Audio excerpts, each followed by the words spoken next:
नमस्कार मित्रों, स्वागत है आप सभी का हमारे यूट्यूब चैनल सभी भक्ति मार्ग पर। मित्रों, आज हम सभी श्रवण करेंगे मोक्षदा एकादशी व्रत कथा। मित्रों, एक समय की बात है, धर्मराज युधिष्ठिर कहने लगे कि हे भगवान, मैंने मार्गशीर्ष कृष्ण एकादशी अर्थात उत्पन्ना एकादशी का सविस्तार वर्णन सुना। अब आप कृपा करके मुझे मार्गशीर्ष माह के शुक्ल पक्ष की एकादशी के विषय में बतलाइए। इस एकादशी का क्या नाम है तथा इसके व्रत का क्या विधान है, इसकी विधि क्या है, इसका व्रत करने से किस फल की प्राप्ति होती है। कृपया यह सब विधान पूर्वक मुझसे कहिए। भगवान श्री कृष्ण बोले, मार्गशीर्ष माह के शुक्ल पक्ष में आने वाली इस एकादशी को मोक्षदा एकादशी कहा जाता है। यह व्रत मोक्ष देने वाले तथा चिंतामणि के समान सब कामनाएं पूर्ण करने वाली है, जिससे आप अपने पूर्वजों के दुखों को खत्म कर सकते हैं। इसका महात्म्य मैं तुमसे कहता हूँ, ध्यानपूर्वक सुनो। गोकुल नाम के नगर में वैखानस नामक राजा राज्य करता था। उसके राज्य में चारों वेदों की ज्ञाता ब्राह्मण रहते थे। वह ब्राह्मण अपने राज्य में वेद विद्या का ज्ञान बताते और यज्ञ आदि अनुष्ठान करते थे। वह राजा अपनी प्रजा का पुत्रवत पालन करता था। एक बार रात्रि में राजा ने एक स्वप्न देखा और उसने स्वप्न में देखा कि उसके पिताजी नरक की यातनाएं भोग रहे हैं। तब उसे बड़ा आश्चर्य हुआ। वह विद्वान ब्राह्मणों के पास गया और अपना स्वप्न सबको बतलाया। कहा, मैंने अपने पिता को नरक में कष्ट भोगते हुए देखा है।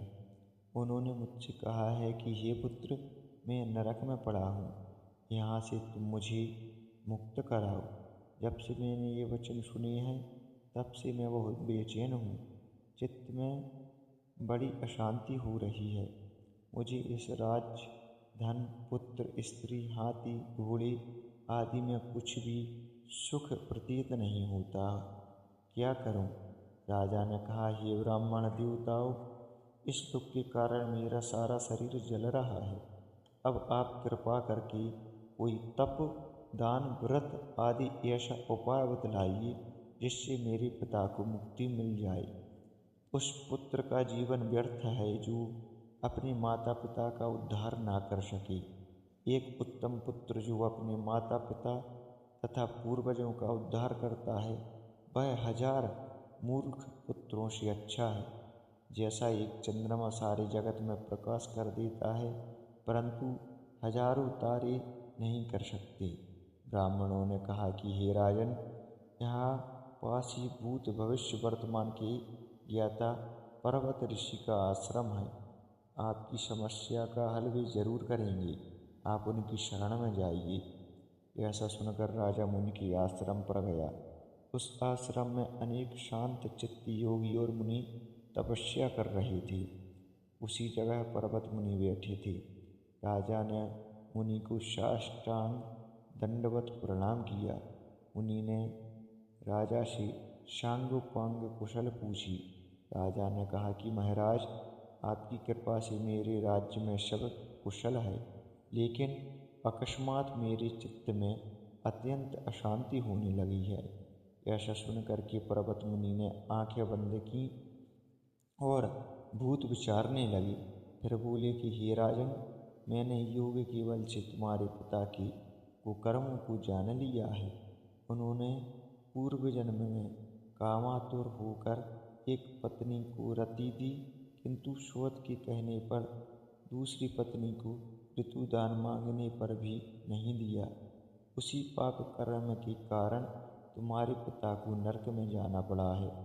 तब राजा ने कहा कि इसका कोई उपाय बतलाइए।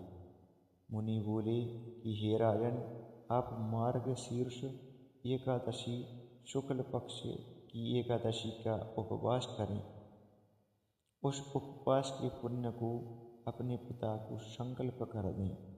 इसके प्रभाव से आपके पिता की अवश्य नरक से मुक्ति होगी। मुनि के ये वचन सुनकर राजा महल में आए और मुनि के कहे अनुसार कुटुंब सहित मोक्षदा एकादशी का व्रत किया।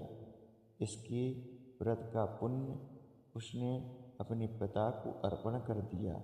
इसके प्रभाव से उसके पिता को मुक्ति मिल गई और स्वर्ग में जाते हुए वे पुत्र से कहने लगे कि हे पुत्र, तेरा कल्याण हो। यह कहकर स्वर्ग चले गए। मार्गशीर्ष मास की शुक्ल पक्ष की मोक्षदा एकादशी का जो व्रत करते हैं उसके समस्त पाप नष्ट हो जाते हैं। इस व्रत से बढ़कर मोक्ष देने वाला और कोई व्रत नहीं है। इस दिन गीता जयंती भी मनाई जाती है। इसके साथ ही यह धनुर्मास की एकादशी कहलाती है। अतः इस एकादशी का महत्व कई गुना और भी बढ़ जाता है।